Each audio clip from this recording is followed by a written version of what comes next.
simplement, c'est une variable qui va avoir plusieurs états. Par exemple, plus, 0, 1, 2, 3, ça, ce sont des états.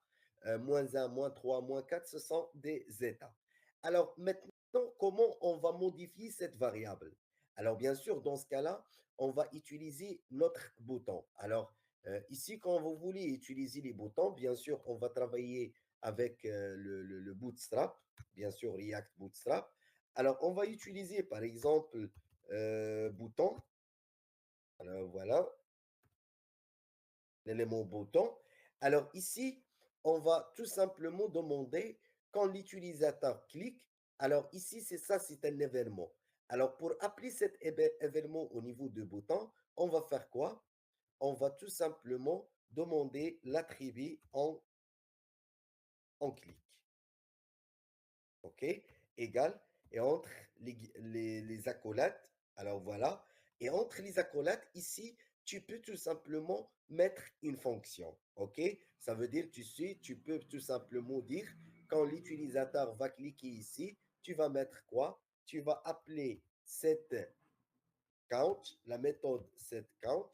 Avec cette méthode, tu vas tout simplement modifier la valeur de count. Comment tu vas modifier la valeur de count?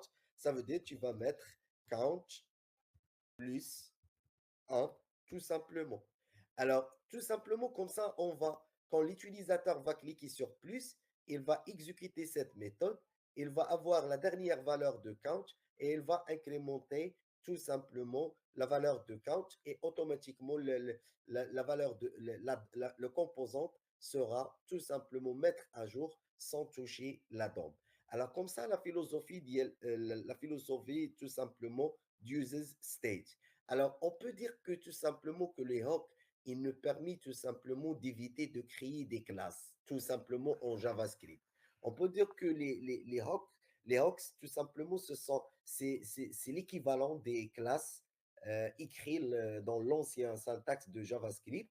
Alors, React, il va fournir des hooks qu'ils vont remplacer tout simplement l'utilisation des classes. Alors, pour cela, ici, quand tu crées un user stated, ça c'est l'équivalent quand tu crées une classe avec un attribut, un attribut et avec une méthode qui va faire tout simplement modifier l'attribut, set count. OK?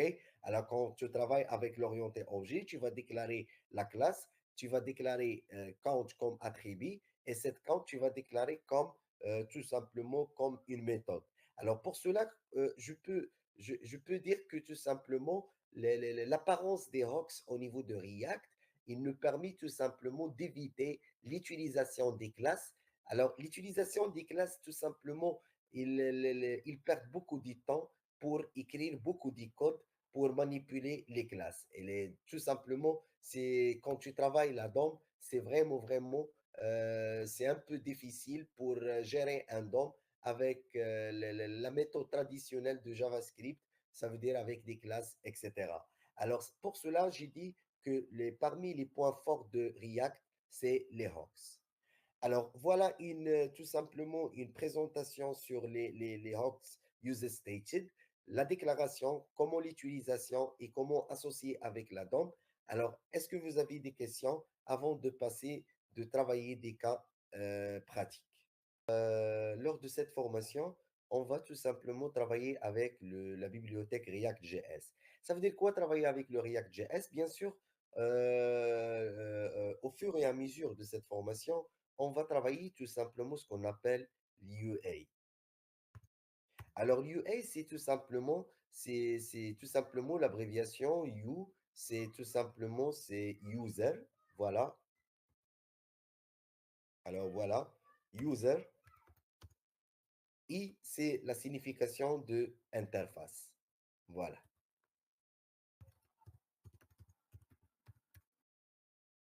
Voilà. Alors, ça, c'est ce qu'on appelle l'UA. Alors, bien sûr, pour travailler l'UA, bien sûr, les langages de programmation avec lesquels on va travailler, bien sûr, sur le HTML, les feuilles de style CSS et le JavaScript. Mais pour bien travailler l'UA d'une manière très efficace et très moderne et facile, bien sûr, il doit choisir une framework parmi les frameworks bien sûr, UA, ça veut dire parmi les frameworks front-end. Alors, grosso modo, nous avons les plus utilisés, c'est le framework Bootstrap. Aussi, nous avons le framework Tailwind. Alors, Tailwind. Et actuellement, on parle aussi sur le framework UA Component. Voilà, UA Component aussi, c'est parmi tout simplement parmi voilà, Component. C'est parmi les frameworks UA très utilisés actuellement au niveau de développement des interfaces. Alors, bien sûr, pour utiliser le React, c'est React Bootstrap, c'est très facile. Alors, je vais partager l'écran avec vous. Alors, bien sûr, la première partie avec laquelle tu peux travailler avec la documentation. Alors, moi, je te conseille de travailler avec la documentation des bibliothèques. Comme ça, tu vas travailler d'une manière tout simplement très professionnelle. Alors, ici sur Google, je vais tout simplement, voilà. Alors, sur Google, je vais tout simplement écrire React Bootstrap. Alors voilà, Bootstrap, React Bootstrap. Alors voilà, ça c'est le référentiel de React Bootstrap. Alors je vais commencer.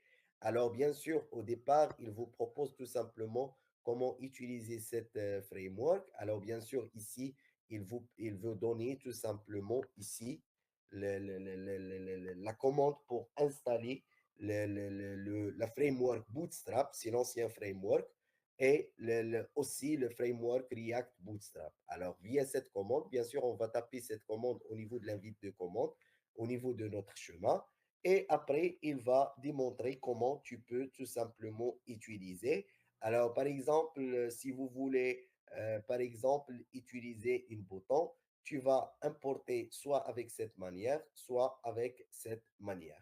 Alors, bien sûr, n'oubliez pas de mettre un lien au niveau de index ou au niveau de APX pour tout simplement. Alors voilà. Alors ici, vous avez import Bootstrap.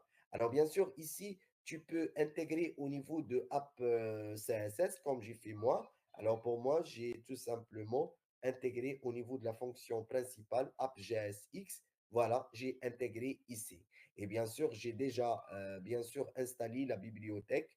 Alors voilà, ici, j'ai installé déjà la bibliothèque Bootstrap et la bibliothèque React Bootstrap. Alors comme ça, tout simplement pour travailler avec cette framework en React.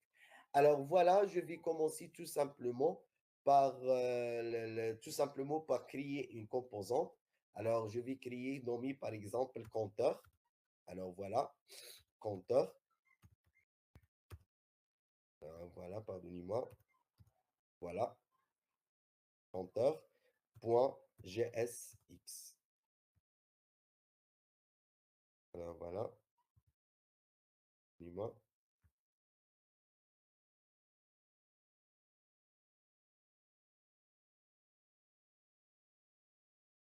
Pardonnez-moi.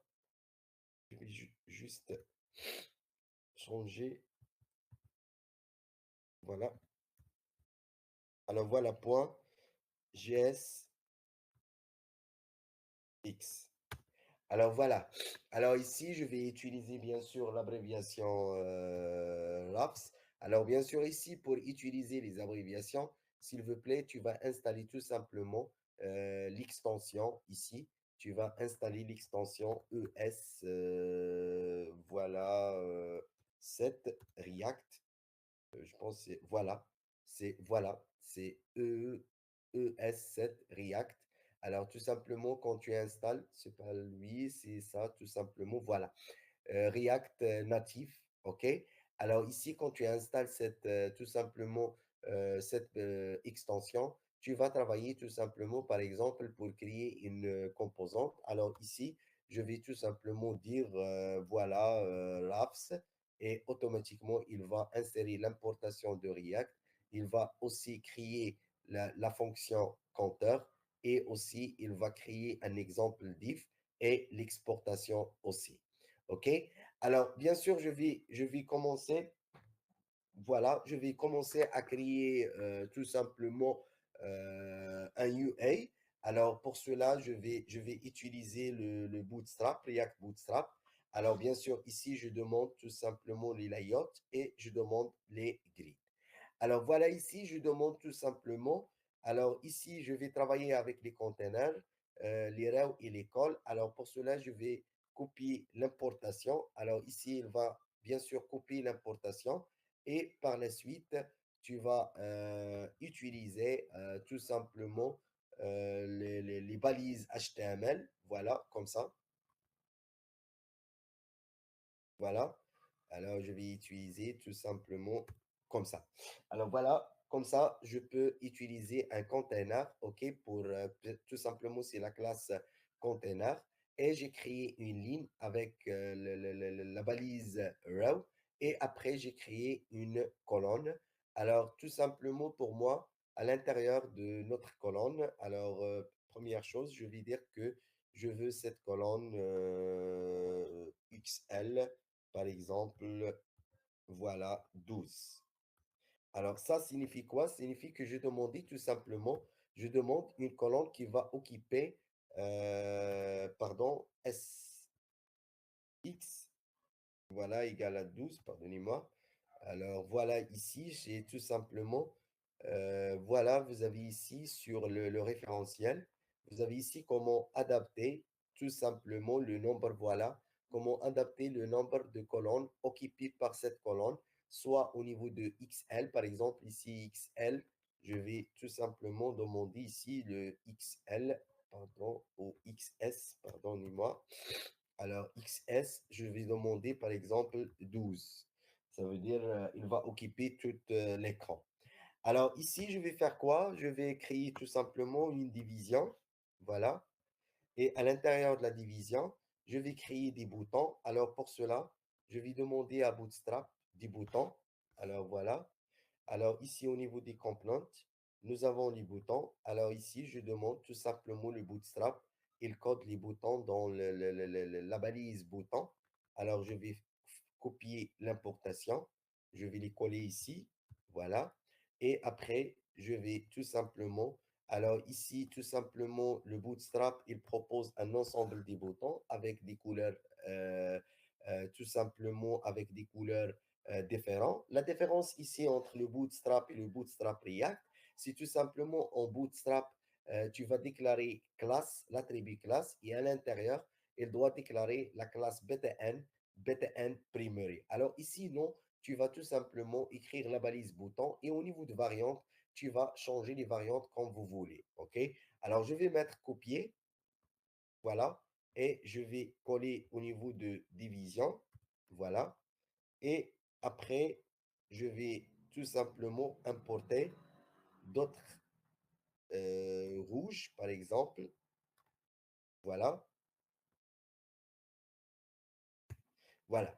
Alors ici, tout simplement, dans la première bouton, je vais écrire le symbole plus. Ça veut dire si vous voulez augmenter la valeur de votre compteur. Mais avant, je vais utiliser le H1 pour augmenter tout simplement la taille. Alors ici, je vais écrire plus. Et ici, je vais insérer comme un titre H1 et je vais écrire tout simplement moins. Voilà. Alors ici, il reste quoi? Il reste tout simplement une input pour afficher tout simplement la valeur. Ici, soit span, soit input, à votre choix. Ça veut dire quand vous voulez. OK? Alors ici, je vais dire tout simplement, je vais travailler par exemple avec input. Alors ici, je demande les formes, forme contrôle. Et voilà, ici, nous avons une input. Alors pour utiliser les formes contrôle, il suffit d'importer form à partir de React Form ici. Et après, tu peux tout simplement utiliser tous les éléments formulaires.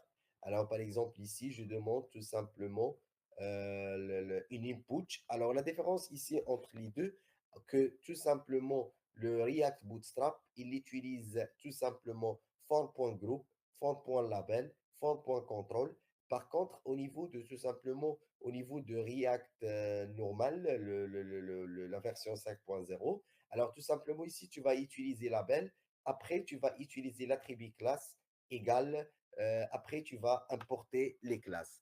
Alors ici, tout simplement, pour insérer